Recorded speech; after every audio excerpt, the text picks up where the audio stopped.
The gate was 3.24 million. It was sold out, and it was the highest gate in California history for an MMA event. The fight of the night, not a shocker, Costa versus Romero. The performance of the night bonuses go to Worthy and Miocic. They all win $50,000 each. Hi, Dana. Hey, buddy. Start with DC. What have you talked to him, and what do you think? He looked like a really good fighter there for 3.5 rounds. What do you think his future is? Yeah, I just left his locker room right now, and obviously you all know how competitive he is. He's, very bummed out. But there's nothing to be bummed out about. What an absolute war for two heavyweights to go in and punch and take punches the way they did and keep coming forward. When Stipe came out and was waiting for Cormier to walk, I mean, all you had to do was look at it. That guy was in phenomenal shape. Mentally, he was ready for this fight, and he got hit with everything but the kitchen sink and stayed in that fight. Then whoever in his corner told him to start going to the body the way it was brilliant, and incredible fight. And I don't know what the future is for Cormier. I told him, don't think about whether you want to fight again, you don't want to fight again, any of that stuff. Just relax, go home, spend some time with your family, and we'll talk about all that shit later. I know you said it would kill you to see him leave. Do you think in any way, though, when you look at the way this fight went, I mean, what else is there for him to do? And he fought a brilliant fight tonight. I agree. Is there... Yeah, I don't want to see him leave. I still think he's one of the absolute best in the world. I mean, look at tonight. Stipe is one of the best heavyweights ever. He's got the most defenses. Look at the guys he's beat. Look at the things he's done, and look at the way this fight went tonight. So, but I don't disagree with you either. To go on to Nate Diaz, I mean, it was a phenomenal performance, even if he had fought 10 times since 2016. You're right. But he wins a fight against a very good ex-champion. An unbelievable ex-champion who has looked ridiculous in his last couple of fights. And you have to talk about the layoff. You have to talk about that this kid hasn't fought in 3 years. And he looked a little rough in the first round. Looked like he gassed out at the end of the first round too. And then completely changed his game plan and started to fight his fight. And then once he got there, he basically did what he wanted against, one of the top 10 guys in the world after a 3-year layoff. Pretty damn impressive. When you think that Nate, his 2 fights against Conor were among your biggest pay-per-view ever, and you heard this crowd tonight, it seemed like he was the main event. They were Diaz all night. Do you think that we have another, Rousey, McGregor level star with Nate Diaz, given the way people are reacting to him now? Yeah, it's pretty tough to deny. Yeah. He's a needle mover now. Can you put your finger on what it is that moves the needle? Like, what do you think it is that people see in him that they? Well, I think it's stuff like I did the fighter meeting, and I specifically told him not to swear on ESPN. He looked right at me and said "motherfucker" right after when he was doing his interview on ESPN, and stuff like that. It's just I read this story. I didn't read the story. I read the headline from one of the big papers that had written a story about this, and it said UFC needs an anti-hero, and here he is, Nate Diaz. And it's true. It's just I said it leading up to this fight. He's the guy that says "fuck you" to the man, but he never really says "fuck you" to the man. He's always, actually, every time I see him, Nate is cool. But he just has this thing that people like.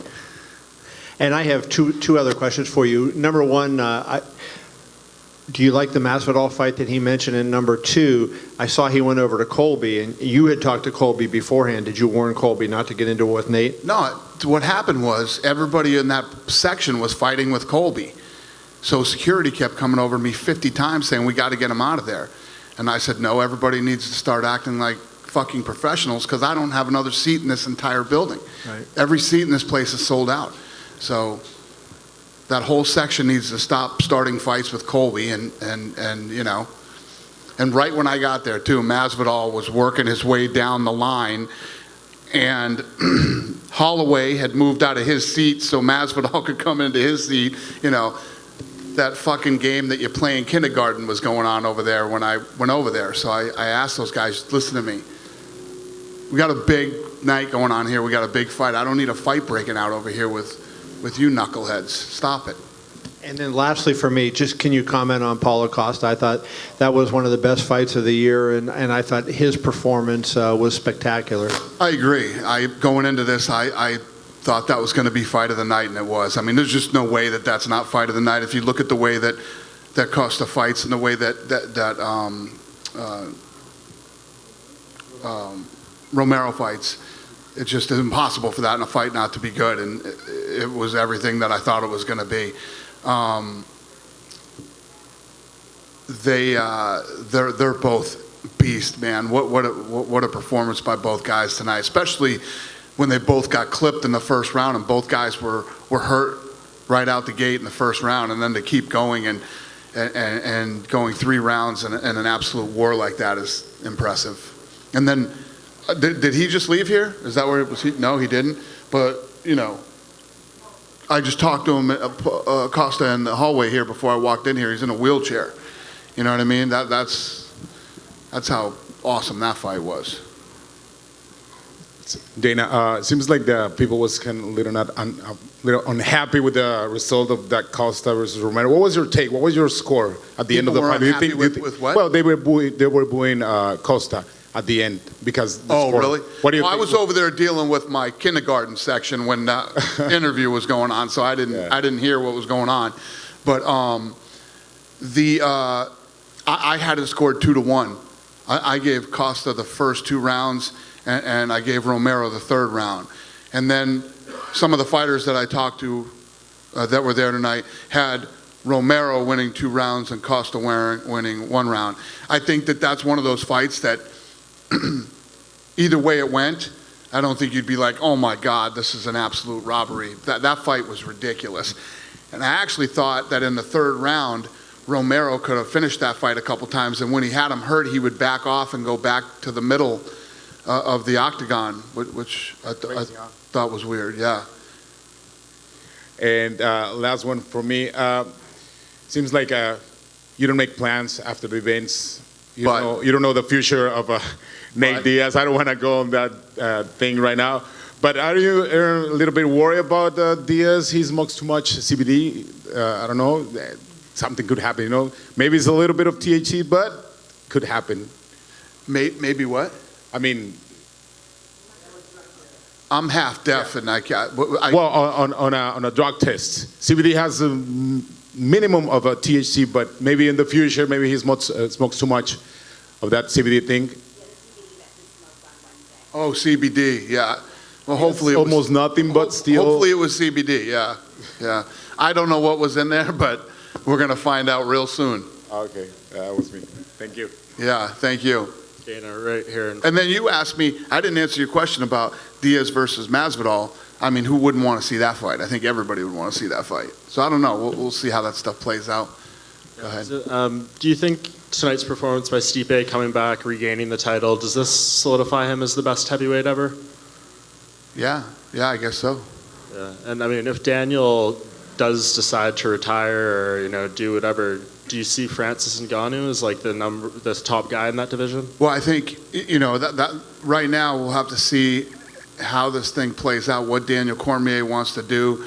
Does he want the trilogy fight? Does Stipe want Francis? Does Stipe want to give him the trilogy? I don't know. There's a lot of different ways it could go. We just got to take time. That's why to talk about what will happen in that division right now is impossible. I mean, you don't know what Daniel's going to do. You don't know what Stipe wants. Do you think this loss for Daniel, though, effectively kills the potential of any John Jones fight again, though? I have no idea. Yeah. And you mentioned Colby there. He got quite a reaction when he walked into the arena. Yeah. Haven't really heard anything like that. What do you make of that when you just hear, there's a fight going on, a good fight, and everyone's chanting, F you, Colby, Colby sucks? I just talked with Kevin last week. If you look at me and Kevin were talking about, I don't remember what we were talking about, but something to do with Colby, and everything this kid did in the last fight trended off the charts. So, he's pretty unpopular yet popular. Do you know how Kamaru Usman's doing? Are we potentially going to get that fight, in the next few months, Colby and Usman? Yeah. It'll happen before the end of the year. And just one other champion I wanted to ask you about. Henry Cejudo told me yesterday that his next fight would be announced tonight, and that doesn't seem like it happened. Is there anything in the works with Henry, or was he just speaking? He's saying a lot of crazy shit lately. Put that on the list. But we did see him next to Faber on the broadcast, and they were sitting next to each other, right? Is there something happening there? Or? No. Okay. No. Dana, right in the middle. From the sellout to the gate record to all the digital trends, I think that there's a lot of people that are expecting that this is probably going to be the biggest card so far of the ESPN Plus era. What have you heard from your partners at ESPN about this? I was sitting next to the president of ESPN all night, Jimmy Pitaro. Tonight killed it. Tonight was a really, really big night for them. Yeah. And this week, not just this night. I mean, the numbers that they were pulling, and it was a really big week, not just night. But yeah, everybody's happy tonight. And then a little bit off topic, but there was a news announced recently that MMA is going to be legalized in France starting in January. Have you guys started to move into that market, and is there some idea that you guys want to sort of have the first big MMA event there? Yeah, well, we've been working on that place for a long time, and we finally got it done. And I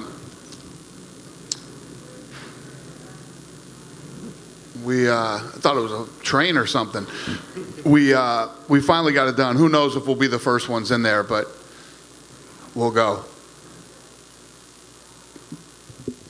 Dana, so Costa obviously is pretty banged up after that fight, and he did say even if he weren't so banged up, he had some lingering injuries and would rule himself out as a potential backup for UFC 243. Yeah, he couldn't.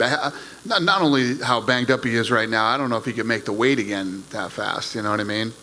Did you have anybody in mind as a potential substitute fighter in case the worst happens again with Robert Whittaker main eventing in Australia? Why are we talking about this? This is really negative. I don't even want to talk about this. I don't even want to think about this.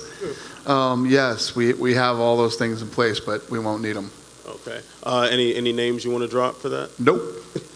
I don't even want to talk about that. You're a mean guy. No, I'm really a nice guy. Yeah, you are. But all right. So one other question. This is a little more positive. So we did hear some rumblings about Darren Till versus Kelvin Gastelum. Is that something that's in the works? Can you confirm that? I can't even remember. Are we talking about that? No. Yeah, no. I didn't think so. Dana over here, not to push too much on the idea of backups, but you obviously have the big event in Abu Dhabi. You had Tony Ferguson here in the crowd. Was there any talk about having him ready? We're not talking about backups, man. No backups. We're not talking about backups tonight. No backups. We won't need a backup. Secondly, of course, the big pay-per-view coming up at MSG, that kind of gets the fall rolling, I think, to a lot of people. Any idea when we might hear about a main event for that card in November? Soon. Yeah, we're working on stuff for that one soon. We'll have that. What is it? We'll have that. We'll have that in place in the next couple weeks. Thank you. Hey, Dana, down here is your right. So now that Nate is back after 3 years and he looked great tonight, how do we get him back again like soon now? Who knows? I mean, he called out Masvidal tonight, so that's a positive thing. So, there's no guarantees. Who knows? I don't even think about that. I go on to what's next. Going to China next, and straight from there to Abu Dhabi, and then all these other cards that we got to get together. That'll either play out and happen or not. I can't think about that stuff. Speaking about China, there's that conflict going on with China and Hong Kong. Yeah. And Shenzhen, where you guys are going to be in 2 weeks, is kind of very much at the center of that. Any concerns? Yeah, it's definitely messing with the event and definitely making it even more challenging. But me personally, I'm so excited for that fight, and it's such an important fight. Not just for that division, but for both countries. If Weili Zhang can win and become a world champion, it's a huge deal for China. Now, we all know how Brazil is. Brazil loves champions, and Brazil loves having world titles. So if Andrade can win that fight and keep her belt, it's big. So, but yeah, I've already started messing with my flights and connections to get in there already, especially after what happened the other day in Hong Kong. But the card is still on, of course, right? Oh, yeah. We're doing the card no matter what. Okay. That's happening no matter what happens. But there are some logistical. Even if it's just me sitting over there watching the fight. But there are some like logistical issues that you guys are having travel-wise, like flying in and stuff. Oh, say that again? There are some logistical issues, though, possibly. No, there haven't been, Okay. but I'm making sure that I get there no matter what happens. If something like what happened in the Hong Kong airport happens again, I'm finding out alternate routes for me to get there, no matter what. I'm going to be there no matter what. Gotcha. On the undercard tonight was Bermudez and Kenny, and that fight was going to be at bantamweight, and it got moved up to a catchweight at 140. What was the story there? Because I know you guys aren't really a huge fan of that happening all that often. So ask me that again. What happened? The Bermudez-Kenny fight was going to be at bantamweight, and it got moved up to a catchweight at 140. Well, I think what happened was I think that he took that fight on short notice, like 5 days' notice. That's why that happened. Was that fight? I think so. I don't know. I couldn't honestly tell you the answer to that right now. And have you spoken to Conor McGregor at all since that video came? No, I was just saying to Brett, I haven't looked at my phone yet. And he said, well, if you had to bet whether there's text from Conor on your phone, what would you think? And I'd say, I bet there is. So, Is Conor Nate 3? I have no idea. I'm just saying I haven't looked at my phone, so I don't know if Conor texted me or didn't text me. Thanks, Dana. Yep. Hi, Dana. Going back to Costa. Costa asked for a title shot. Do you think he deserves the title shot? It's his next step? You know, when I talk to you guys after a fight, usually like an RDA fight, I say, man, when you beat RDA, you know, it's a big deal, and he's one of the toughest guys out there. He's beat some of the best in the world. When you beat Romero, and especially the way he beat him tonight in a fight like tonight, I wouldn't say that he doesn't deserve a title shot. Hey, Dana. Yeah. Akil Majuri, MMA Mania. Congrats on the big night. Thank you. So Jorge Masvidal was back here, and he told us there were some delicious offers on the table, knowing that he's not getting that title shot right now, and with Conor's uncertainty and Nate's call-out. Is this something you guys discussed before, that Jorge could fight that winner? No. The winner of who? This tonight? Nate, No, yes. no, that was never discussed. Was there I mean, something else if you discussed? had to, if tonight, you asked me before the fight, do you think he'll call out Masvidal? That would have been the last guy on earth I thought he would have called out. But he did, and it's kind of fun. I don't think anybody would disagree that they wouldn't want to see that fight. So I don't know. We'll see. You know, I know that Masvidal believes that he should get the next shot after, Usman and Colby fight. So we'll see. You know, if he wanted to take that fight, that would be fun, and I wouldn't be opposed to it. Cool? That's it? Thank you guys so much. Oh, go ahead. What's up, Karen? Well, I was just going to ask. Give her a mic, somebody. There was a rumor going around that Nate actually hadn't signed the contract until kind of 11th hour. Is that true? The fight contract? No. No. Nate's been signed for. Okay. We haven't had any problems with Nate. Nate, other than smoking and motherfucker on ESPN, and not showing up to the stare downs that day or media day that day. Nate's been good. I'm glad to hear that, because that was the rumor that there was hasn't going been around. any. Once these guys, whether it's him or his brother, they make up their minds that they want to fight. They're in. They show up and they fight. There are little hiccups and little things that happen along the way, and I used to flip out about that stuff, but we just sort of roll with it, and I pick and choose my battles with these guys. And anytime I deal with either one of the Diaz brothers, they're nice. Well, how much do you deal with Nick now? Yeah. Because a lot of people have kind of written him off, unfortunately. Written him off as far as what? As Nick, if we'll ever see him come back. Oh, Nick? Nick, yeah. Yeah, I'm just saying. I was saying Nick. Yeah. Anytime I deal with the guys, they're not bad guys. Of course, yeah. They're good guys. Yeah. Last question from me anyway, and I know you got to go. I was talking to Sadiq Youssef about Africa. Obviously, we know we've got African champions in the UFC right now. There are emerging markets like France. Is there any idea that we could ever have a UFC Africa? Yeah, and actually, what's crazy, and most people might not know this, but the sport has been big in Africa for a while. I mean, that's why these guys are popping up, because we had a television deal in Africa for a while, and then they have another organization over there, EFC. EFC, Yeah. that's what it is. EFC, that's pretty popular and does well, and between those two things, it helped build a market there, and it's real. So the answer is yes. The long-winded answer to your question is yes. But it would maybe be in a place like now. Morocco. I don't know. Yeah. I'm just saying there is a market there. It is real, and yes, we can and probably will do a fight there. Cool. Yeah. Cool? Thank you, guys. Have a great night. Have a safe trip home.